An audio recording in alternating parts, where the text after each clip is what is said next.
Well, Australia is ready to do whatever its friend the U.S. wants it to do. They say jump. Australia says how high.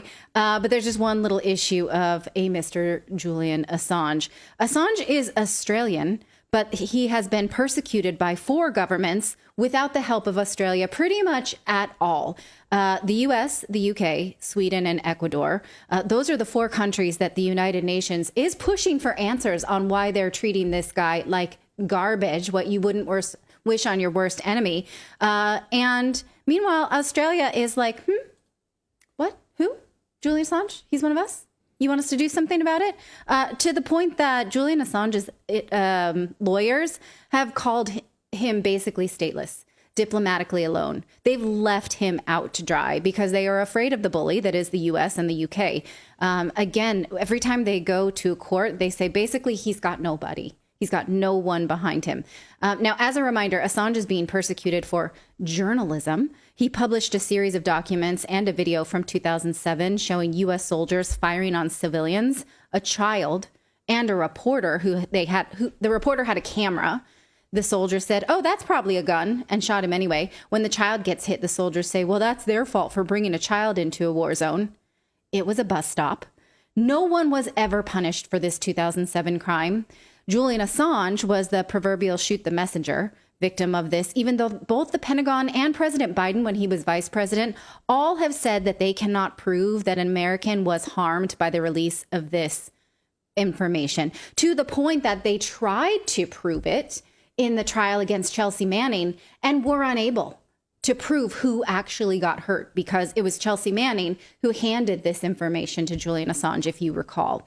Now, the web that has entangled Julian Assange is an example of how governments use their powers in the most arbitrary and corrupt way possible.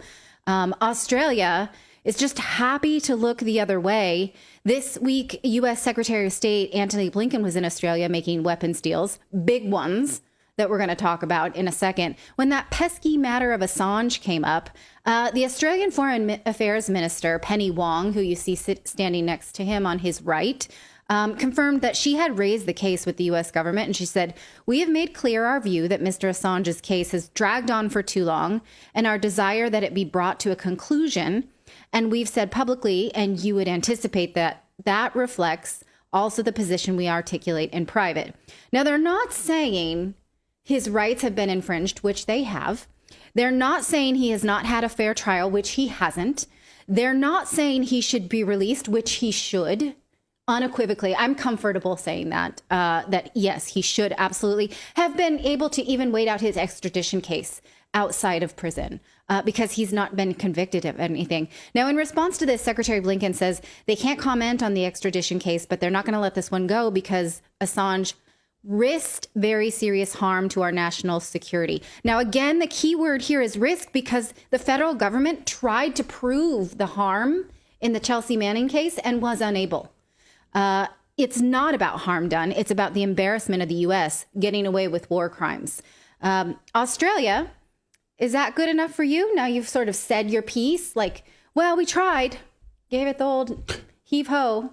Gave it the old, I don't know, can I make it Australian? I mean, it was just behind the scenes. You knew this wasn't going to happen, right? So they publicly come out good cop, bad cop, right? And they can play this game. They can come out and pretend. And they know behind the scenes this was never going to be approved by the United States.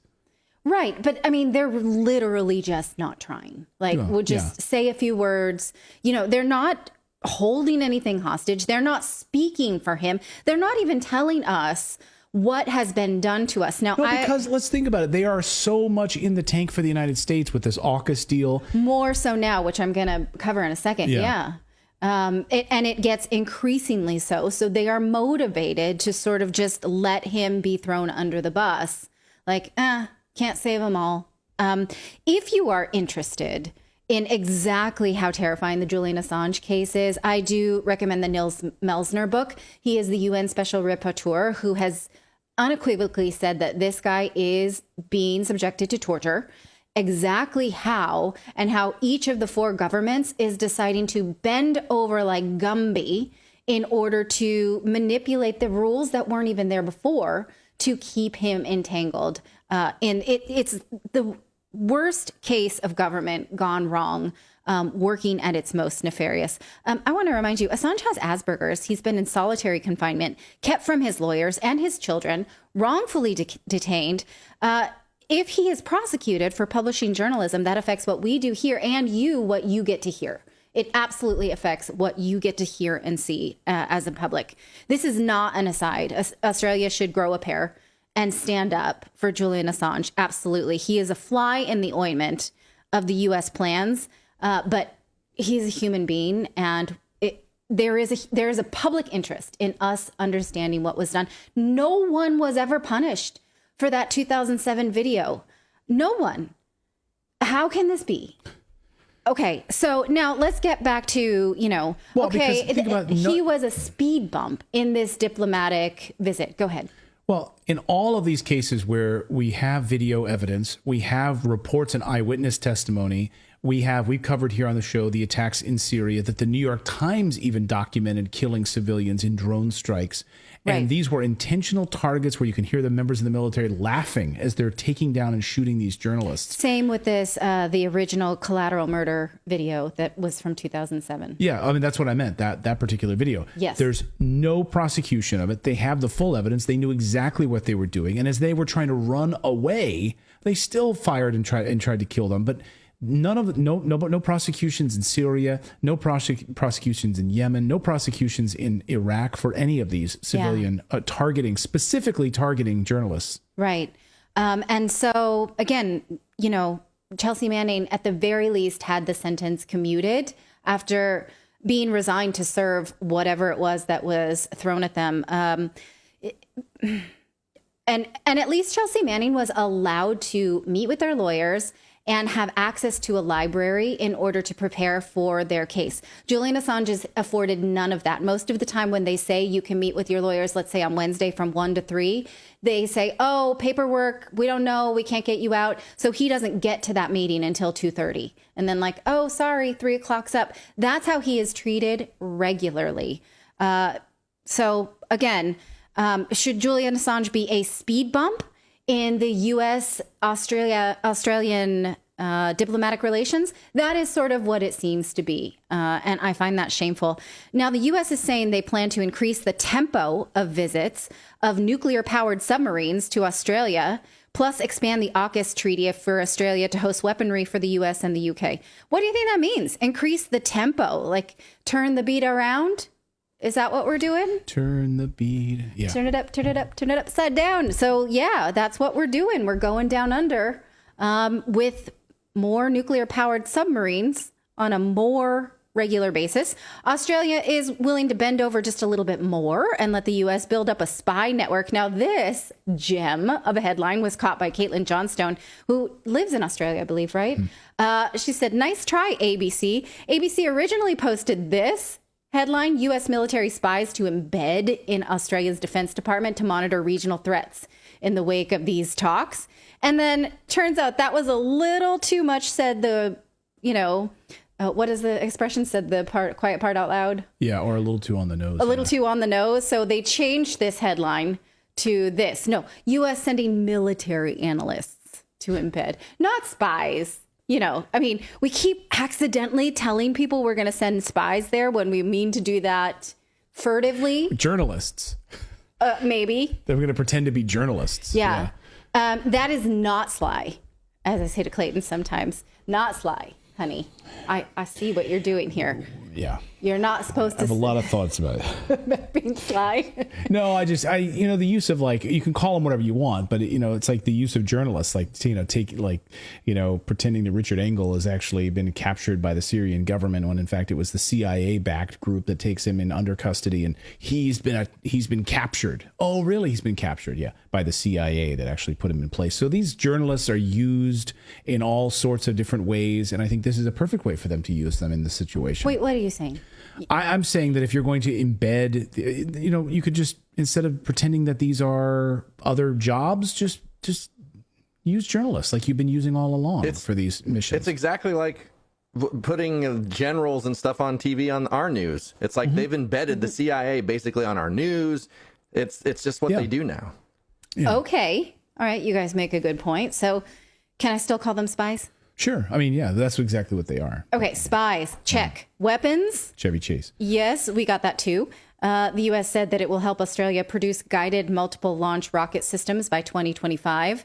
Secretary of Defense Lloyd Austin called this plan an anchor of peace and stability. Here's that tweet, that this U.S.-Austria alliance is an anchor of peace and stability with all these weapons. Weapons bring peace and stability.